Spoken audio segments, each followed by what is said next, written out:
Welcome to Trendy Flix, your ultimate destination for the latest in movies, TV shows, and streaming trends. Subscribe now and stay ahead of the entertainment curve. Biden accused of playing politics with Florida funding and pro-union push. State says up to $800 million in funding is being withheld. First on FOX, President Biden's administration is being questioned about $800 million in federal funds that are allegedly being withheld from Florida in response to an enacted law that was opposed by unions in the state. The Department of Labor is threatening Florida and other states that may seek to empower workers and increase union transparency in violation of federal law. This is completely unacceptable, Senate Committee on Health, Education, Labor and Pensions Ranking Member Bill Cassidy, RLA, said in a statement. This is yet another example of the Biden administration weaponizing its enforcement power to tip the scale in favor of its political allies, not the American worker. The lawmaker penned a letter to Acting Department of Labor, DOL, Secretary Julie Su on Thursday, requesting that she provide any and all legal analysis justifying the DOL overriding DOT's grant decision by withholding $800 million in federal grant funding from the state of Florida.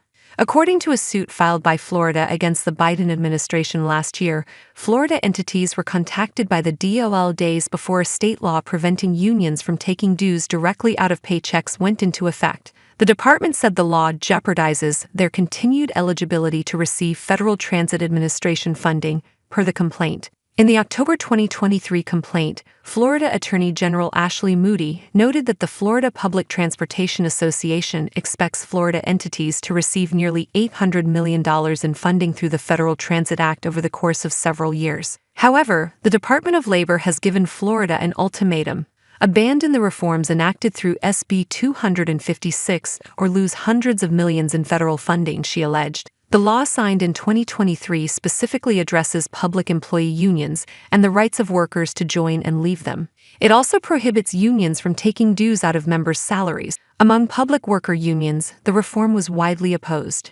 In Moody's complaint, she noted that as a condition for eligibility for federal funding, states must ensure that arrangements are fair and equitable for workers and that their rights to collective bargaining are protected.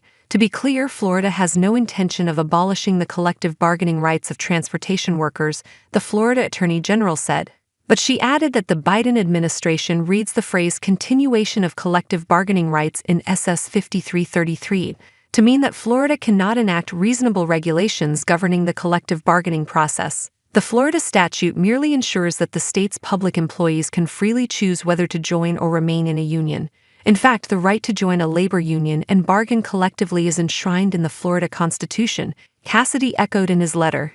In addition to asking for the department's legal analysis, the senator further requested the criteria the DOL uses to determine what fair and equitable means in this circumstance, communications regarding the decision to withhold funding, and its reasoning as to why a temporary waiver can't be issued.